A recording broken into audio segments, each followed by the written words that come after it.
Welcome to my YouTube channel study with Yashwant. ಇದು reported ಸ್ಪೀಚ್ನ class 5ನೇ ವಿಡಿಯೋ ಆಗಿರುತ್ತೆ. ನೀವು ಉಳಿದ 4 ಕ್ಲಾಸ್ನ ವಿಡಿಯೋಗಳನ್ನು ನೋಡ್ದೇ ಈ ವಿಡಿಯೋನ ನೋಡಿದ್ರೆ ನಿಮಗೆ ಏನು ಅರ್ಥ ಆಗಲ್ಲ. ಸೊ ಮೊದಲ 4 ಕ್ಲಾಸ್ಗಳ ವಿಡಿಯೋನ ನೋಡಿದ ನಂತರನೇ ಈ ಒಂದು ವಿಡಿಯೋನ ನೀವು ನೋಡಿ. ಅದರ ಲಿಂಕ್ಗಳನ್ನು ನಾನು ಡಿಸ್ಕ್ರಿಪ್ಷನ್ ಬಾಕ್ಸ್ನಲ್ಲಿ ನೀಡಿರ್ತೇನೆ, ನೀವು ಚೆಕ್ಔಟ್ ಮಾಡ್ಬೋದು. ಈ ಒಂದು ವಿಡಿಯೋದಲ್ಲಿ ನಾವು how to change reported speech in assertive sentence. Assertive sentence ಅಂದರೆ ಒಂದು ನಾರ್ಮಲ್ ಅಥವಾ ಕಾಮನ್ ಸೆಂಟೆನ್ಸ್ ಅಂತ ಅರ್ಥ. ಈ ರೀತಿಯ ಅಸರ್ಟಿವ್ ಸೆಂಟೆನ್ಸ್ಗಳನ್ನು ಹೇಗೆ ರಿಪೋರ್ಟೆಡ್ ಸ್ಪೀಚ್ಗೆ ಚೇಂಜ್ ಮಾಡಬೇಕು ಅಂತ ಕ್ಲಾಸ್ 5 ವಿಡಿಯೋಲಿ ನೋಡೋಣ. ಅಸರ್ಟಿವ್ ಸೆಂಟೆನ್ಸ್ಗೆ ಚೇಂಜ್ ಮಾಡಬೇಕಾದ್ರೆ ನಾವು ರಿಪೋರ್ಟಿಂಗ್ ವರ್ಬ್ಗಳನ್ನು ಚೇಂಜ್ ಮಾಡಬೇಕು, ದಟ್ ಎಂಬ ಕಂಜಂಕ್ಷನನ್ನು ಯೂಸ್ ಮಾಡಬೇಕು, ಟೆನ್ಸಸನ್ನು ಚೇಂಜ್ ಮಾಡಬೇಕು, ಪ್ರನೌನನ್ನು ಚೇಂಜ್ ಮಾಡಬೇಕು ಮತ್ತು ಅಡ್ವರ್ಬ್ ಅಥವಾ ಸರ್ಟೈನ್ ವರ್ಡ್ಗಳನ್ನ ಚೇಂಜ್ ಮಾಡಬೇಕು. ಇವುಗಳನ್ನು ಮೊದಲ 4 ಕ್ಲಾಸ್ಗಳಲ್ಲಿ ಎಕ್ಸ್ಪ್ಲೇನ್ ಮಾಡಿದ್ದೇನೆ. ಫಸ್ಟ್ ಆ ವಿಡಿಯೋಗಳನ್ನು ನೋಡಿ. ಈ ಒಂದು ಕ್ವಶನ್ನಲ್ಲಿ ಕನ್ವರ್ಜೇಷನ್ ಅಥವಾ ಸಂಭಾಷಣೆ ಅನ್ನಕ್ಕಂಥದ್ದು ರೂಫ್ ಮತ್ತು POP ಕ್ಯಾಂಪೈನರ್ನ ನಡುವೆ ನಡೀತಾ ಇದೆ. ರೂಫ್ ಹೇಳ್ತಾರೆ, I work for Marcus Ibe. ನಾನು ಮಾರ್ಕಸ್ ಐಬೆ ಅವರಿಗೋಸ್ಕರ ಕೆಲಸವನ್ನು ಮಾಡ್ತಾ ಇದ್ದೀನಿ. ಅದಕ್ಕೆ POP ಕ್ಯಾಂಪೈನರ್ ಹೇಳ್ತಾರೆ, we have plenty of work to do to night. ನನಗೆ ಈ ರಾತ್ರಿ ಮಾಡೋದಕ್ಕೆ ತುಂಬಾ ಕೆಲಸ ಇದೆ ಅಂತ POP ಕ್ಯಾಂಪೈನರ್ ಹೇಳ್ತಾರೆ. ನೀವು ಈ ಸೆಂಟೆನ್ಸನ್ನು ಗಮನಿಸ್ಬೋದು. ಈ ಒಂದು 2 ಸೆಂಟೆನ್ಸ್ಗಳು ಕೂಡ ಸಿಂಪಲ್ ಪ್ರೆಸೆಂಟ್ ಟೆನ್ಸ್ನಲ್ಲಿ ಇದೆ. ಇದನ್ನು ನಾವು ಸಿಂಪಲ್ ಪಾಸ್ಟ್ ಟೆನ್ಸ್ಗೆ ಚೇಂಜ್ ಮಾಡಬೇಕು.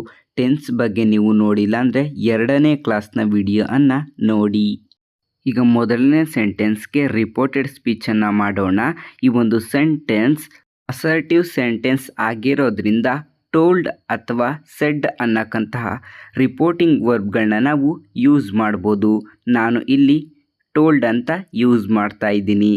ಇಲ್ಲಿ ರೂಫ್ ಹೇಳ್ತಾ ಇರೋದ್ರಿಂದ Roof told POP campaigner that ಅನ್ನೋ ಕಂಜಂಕ್ಷನನ್ನು ಯೂಸ್ ಮಾಡಬೇಕು. ಸೊ ಕ್ಯಾಂಪೈನರ್ ಆದ ನಂತರ ದಟ್ ಅನ್ನಕ್ಕಂತಹ ಒಂದು ಕಂಜಂಕ್ಷನನ್ನು ಯೂಸ್ ಮಾಡಿದ್ದೀನಿ.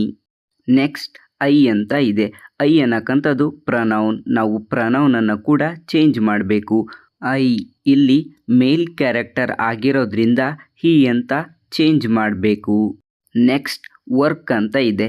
ಅದನ್ನು ನಾವು ಸಿಂಪಲ್ ಪಾಸ್ಟ್ ಟೆನ್ಸ್ನಲ್ಲಿ ಬರಿಬೇಕಾದ್ರೆ ವರ್ಕ್ಡ್ ಅಂತ ಬರಿಬೇಕು. ನೆಕ್ಸ್ಟ್ ಫಾರ್ ಮಾರ್ಕಸ್ ಐಬೆ ಅಂತ ಇದೆ, ಅದನ್ನು ಹಾಗೆ ಬರಿಬೇಕು.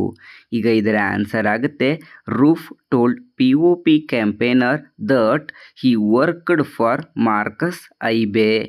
ಈಗ ನೆಕ್ಸ್ಟ್ ಲೈನ್, ನಾನು ಆಗಲೇ ಹೇಳಿದ ರೀತಿ ಅಸರ್ಟಿವ್ ಸೆಂಟೆನ್ಸ್ ಇದ್ದಾಗ ಟೋಲ್ಡ್ ಅಂತಲೂ ಬಳಸ್ಬೋದು ಮತ್ತು ಸೆಡ್ ಅಂತಲೂ ಬಳಸ್ಬೋದು. ಇಲ್ಲಿ ಟೋಲ್ಡ್ ಅಂತ ಬಳಸಿದ್ದೋ ಇಲ್ಲಿ ಸೆಡ್ ಅಂತ ಬಳಸಿ ಹೇಗೆ ಸೆಡ್ ಅನ್ನಕ್ಕಂತಹ ರಿಪೋರ್ಟಿಂಗ್ ವರ್ಬನ್ನು ಯೂಸ್ ಮಾಡಬೇಕು ಅಂತ ಈ ಒಂದು ಸೆಕೆಂಡ್ ಸ್ಟೇಟ್ಮೆಂಟ್ನಲ್ಲಿ ನಾನು ಹೇಳ್ಕೊಡ್ತೀನಿ. ನಿಮಗೆ ಗೊತ್ತಿರಲಿ, ಸೆಡ್ ಅಂತ ಬಳಸಿದಾಗ ಅದರ ಮುಂದ್ಗಡೆ ಟು ಅನ್ನಕ್ಕಂತಹ ವರ್ಡನ್ನು ನಾವು ಬಳಸಬೇಕು. ಈಗ 2ನೇ ಲೈನನ್ನು ಚೇಂಜ್ ಮಾಡೋಣ. ಇಲ್ಲಿ POP ಕ್ಯಾಂಪೈನರ್ ರೂಫ್ ಅವ್ರಿಗೆ ಹೇಳ್ತಾ ಇರೋದ್ರಿಂದ POP campaigner said to Roof that. ಇಲ್ಲಿ ನೀವು ನೋಡ್ಬೋದು ವಿ ಅಂತ ಇದೆ. ವಿ ಅನ್ನಕ್ಕಂಥದ್ದು ಪ್ರನೌನ್. ಈ ಒಂದು ಪ್ರನೌನನ್ನು ನಾವು ದೇ ಅಂತ ರಿಪೋರ್ಟೆಡ್ ಸ್ಪೀಚ್ನಲ್ಲಿ ಚೇಂಜ್ ಮಾಡಬೇಕು. ನೆಕ್ಸ್ಟ್ ಹ್ಯಾವ್ ಅಂತ ಇದೆ.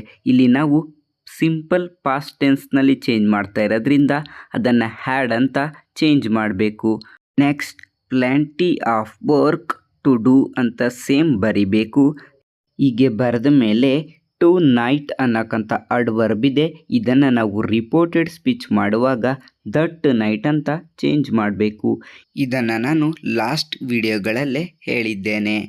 ಯಾರಾದರೂ ಡೈರೆಕ್ಟಾಗಿ ಕ್ಲಾಸ್ 5ರ ವಿಡಿಯೋನ ನೋಡ್ತಾ ಇದ್ದರೆ ನೀವು ಮೊದಲ 4 ವಿಡಿಯೋಗಳನ್ನು ನೋಡಿದ ನಂತರ ಈ ಒಂದು ವಿಡಿಯೋವನ್ನು ನೋಡಿ.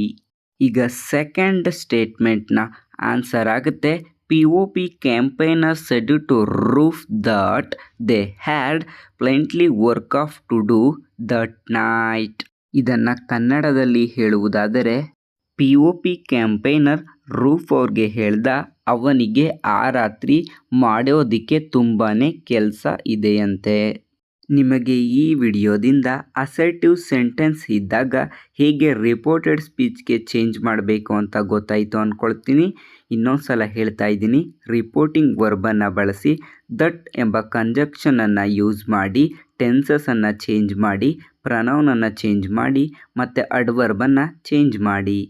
ಈ ವಿಡಿಯೋ ನಿಮಗೆ ಯೂಸ್ಫುಲ್ ಆಗಿದ್ದರೆ ಈ ಒಂದು ವಿಡಿಯೋಗೆ ಲೈಕ್ ಮಾಡಿ, ಈ ವಿಡಿಯೋವನ್ನು ನಿಮ್ಮ ಫ್ರೆಂಡ್ಸ್ಗಳೊಂದಿಗೆ ಶೇರ್ ಮಾಡಿ. ಇದೇ ರೀತಿಯ ಹೊಸ ವಿಡಿಯೋಗಳಿಗಾಗಿ ಸ್ಟಡಿ ವಿತ್ ಯಶವಂತ್ ಯೂಟ್ಯೂಬ್ ಚಾನಲ್ಗೆ ಸಬ್ಸ್ಕ್ರೈಬ್ ಆಗಿ ಮತ್ತು ಹೊಸ ವಿಡಿಯೋಗಳ ನೋಟಿಫಿಕೇಷನ್ಗಾಗಿ ಪಕ್ಕದಲ್ಲಿರುವ ಬೆಲ್ ಐಕನ್ ಕ್ಲಿಕ್ ಮಾಡಿ. ನಾನು ಇನ್ಸ್ಟಾಗ್ರಾಮ್ ಮತ್ತು ಎಕ್ಸ್ ಟ್ವಿಟರ್ನಲ್ಲೂ ಇದ್ದೇನೆ, ಅಲ್ಲೂ ಕೂಡ ಫಾಲೋ ಮಾಡ್ಬೋದು. ಲಿಂಕ್ಗಳನ್ನು ಅಬೌಟ್ ಸೆಕ್ಷನ್ನಲ್ಲಿ ನೀಡಿರುತ್ತೇನೆ. ಲೇಟೆಸ್ಟ್ ಅಪ್ಡೇಟ್ಗಾಗಿ ಟೆಲಿಗ್ರಾಮ್ ಗ್ರೂಪ್ಗೆ ಜಾಯ್ನ್ ಆಗಿ, ಅದರ ಲಿಂಕನ್ನು ಕೂಡ ಅಬೌಟ್ ಸೆಕ್ಷನ್ನಲ್ಲಿ ನೀಡಿರುತ್ತೇನೆ. Thank you for watching this video.